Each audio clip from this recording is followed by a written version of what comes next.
Innal hamdalillah hamdan katsiran thayyiban mubarakan fih wa asyhadu an la ilaha illallah wahdahu la syarikalah wa asyhadu anna Muhammadan abduhu wa rasuluh amma ba'd.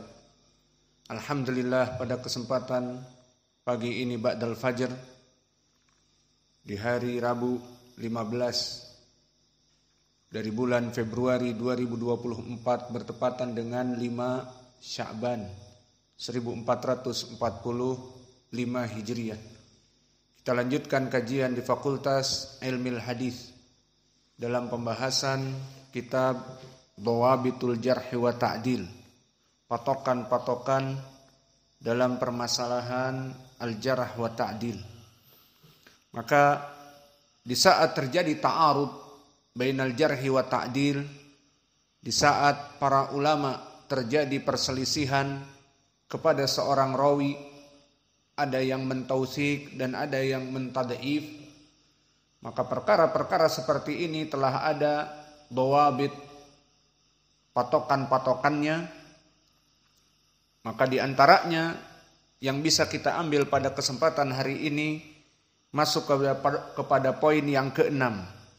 La yultafatu ilal jarhi sadir minal majruh illa idza kana al jarih imaman lahu inayah bihada sya'n. Maka tidak diterima pencelaan, pendhaifan dan seterusnya yang bersumber dari orang yang dia tercela. Maka asal dari pencelaan diambil dari orang-orang yang thiqah. Maknanya jika ta'arud terjadi perselisihan antara para ulama, ada yang memuji dan ada yang mencela, maka antum lihat penjarahan, pencelaan itu datang dari siapa.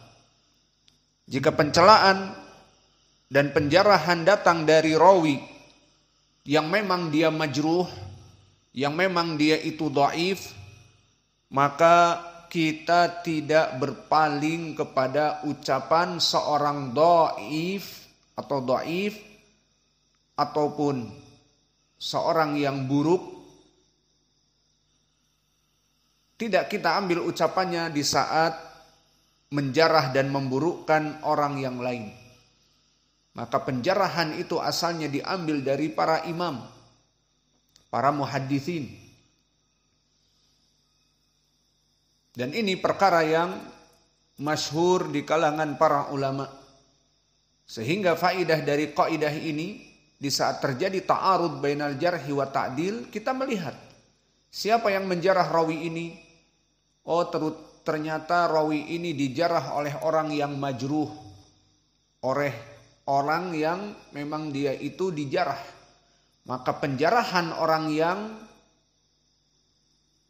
majruh tidak diterima, terutama jika berbenturan dengan para ulama thiqah yang lainnya. Maka ini poin yang keenam dan ini perkara yang sangat penting juga.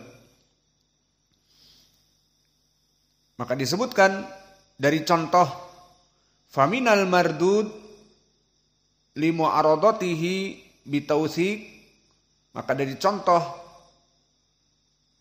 dari jarahnya seorang rawi yang tidak diterima dikarenakan dia kedudukannya dhaif dan menjarah, qaul Abil Fatah Al-Azdi fi Ahmad ibn Shabib Al-Habti munkarul hadis ghairi murdi.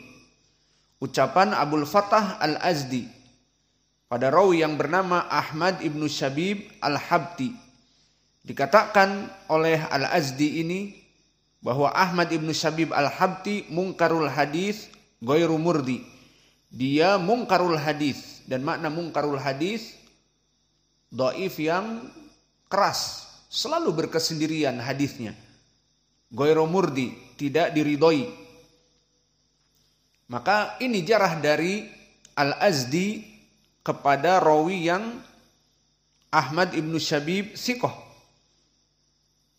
Maka apa ucapan Al-Hafidz Ibnu Hajar? Lam yaltafit ahadun ila hadzal qaul. Para ulama tidak ada yang melihat kepada ucapan ini. Para muhaditsun tidak ada yang peduli dengan ucapannya. Bal al-Azdi ghairu murdi. Kenapa? Karena justru al-Azdi di sini dia adalah orang yang tidak diridhoi keadaannya. Maka di sini kita akan berikan contoh secara dalam bagaimana para ulama memandang Abul Fathah Al-Azdi dan bagaimana para ulama memandang Ahmad ibnu Syabib Al-Habti, agar dijadikan sekarang ukuran bahwa seseorang yang majruh, seseorang yang dhaif dicela, itu ucapannya tidak dipakai. Maka di sini kagak dilirik ucapan rawi dhaif saat menjarah seorang rawi yang thiqah. Maka contohnya di sini adalah Abul Fathah Al-Azdi. Siapa dia? Abul Fathah Al-Azdi, dia termasuk dari orang-orang yang datang mutaakhir. Maksudnya di tabaqah yang ke-11, 12 setelah dari para ulama ahli jarhi wa ta'dil yang kudama. Maka disebutkan jarah wa ta'dilnya tentang Abul Fathah Al-Azdi ini oleh para ulama al-mutaakhirun di tabaqah yang ke-12, ke-13 dan yang lainnya. Maka berkata Al-Khatib Al-Baghdadi fi hadithihi gharaib wa manakir. Maka Al-Azdi ini, kita berbicara tentang Al-Azdi dulu. Abul Fathah Al-Azdi. Abul Fathah Al-Azdi, maka dia telah dijarah oleh para ulama. Di antaranya Al-Khatib Al-Baghdadi fi hadithihi gharaib wa manakir, bahwa dia itu di hadisnya ada gharaib dan manakir, maknanya selalu berkesendirian.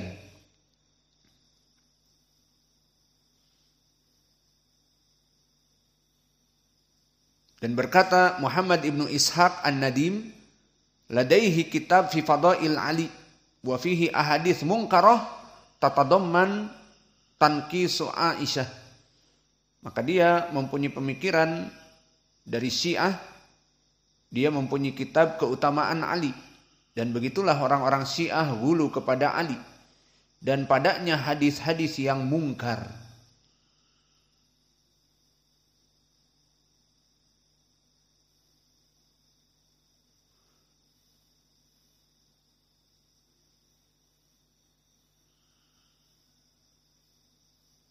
Dan berkata Ibnu Iraq mutaham bil wada'. Dan berkata Abu Bakar Al-Burqani dha'afahu. Ahlul hadis la yarfa'una bihi ra'san wa yatajannabunahu. Maka ahlul hadis tidak mengangkat derajat dia dan bahkan mendhaifkannya dan menjauhi dari hadis-hadisnya, terutama karena dia Syiah. Dan dikatakan oleh Abu Najib Al-Armawi, ra'aitu ahlal mausul yuhinuna Abul Fathah Al-Azdi jiddan. Maknanya bahwa penduduk ahlul mausul dari negerinya itu menghinakan Abul Fathah Al-Azdi dan tidak menghitungnya sebagai muhadditsin. Maka ini kedudukan Abul Fathah Al-Azdi yang mana dia dhaif, dan dhaifnya masih bisa naik kepada derajat hasan jika datang dari riwayat yang lain, maknanya dhaifnya bukan dhaif jiddan, bukan pemalsu hadis dan sebagainya. Adapun siapa yang dijarah, di sini dia dhaif menjarah Ahmad ibnu Syabib Al-Habti Al-Basri. Dan dia dalam keadaan ma'ruf di kalangan para ulama dalam keadaan siqah. Berkata Abu Hatim Ar-Razi kepada Ahmad ibnu Syabib Al-Habti tadi, siqatun saduq.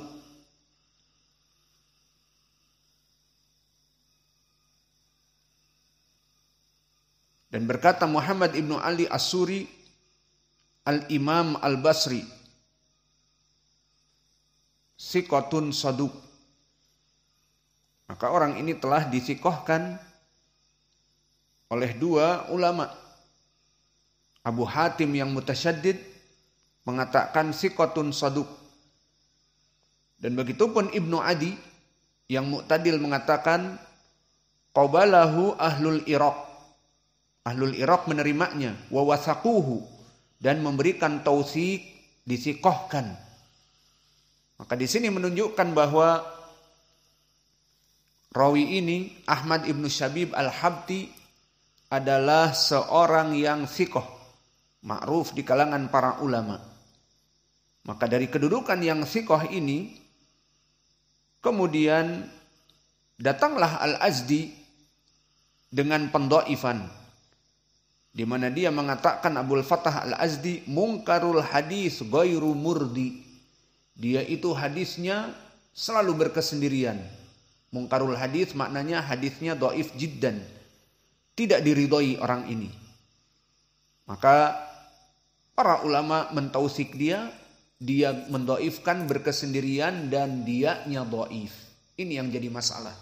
Pertama, dia berkesendirian dalam mendhaifkan dan dianya dhaif. Maka berkata Al-Hafidz Ibnu Hajar kepada rawi ini bahwa Abul Fatah Al-Azdi yaqul munkarul hadis ghairu murdi wala ibrah biqaulil azdi li'annahu huwa dhaif. Fakaifa ya'tamidu fi tad'if as-siqat. Maka dikatakan oleh Al-Hafidz Ibnu Hajar, berkesendirian Abul Fatah Al-Azdi dalam mengatakan mungkarul hadis ghairu murdi, tidak ada para ulama yang menoleh kepada ucapannya. Kenapa? Li'annahu huwa dhaif. Karena asalnya dia rawi yang dhaif. Maka bagaimana seorang yang dhaif mendhaifkan rawi yang siqah? Maka pendhaifan dia kepada rawi yang siqah tadi Ahmad ibnu Syabib Al-Habti tidak dipakai, kagak dilirik oleh para ulama. Maka ini contoh dari dhawabit al-jarh wa ta'dil, sehingga dengan mengetahui perkara ini kita bisa lari dari ucapan-ucapan yang nyeleneh dari ahli jarhi wa ta'dil. Maka ini salah satu contoh. Kemudian kita masuk kepada contoh yang lain.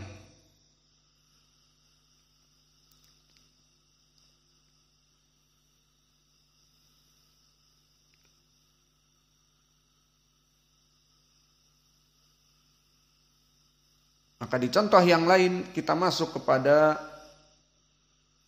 contoh rawi yang dhaif yang kedua, bernama Abdurrahman ibnu Yusuf ibni Khiras.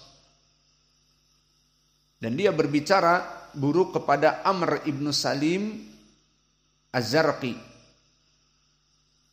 Disebutkan siqatun fi hadithihi ikhtilaf, bahwa dia rawi yang siqah namun di hadisnya ada bercampur dengan keburukan, atau dia setelah itu pikun sehingga hadis-hadisnya menjadi kacau.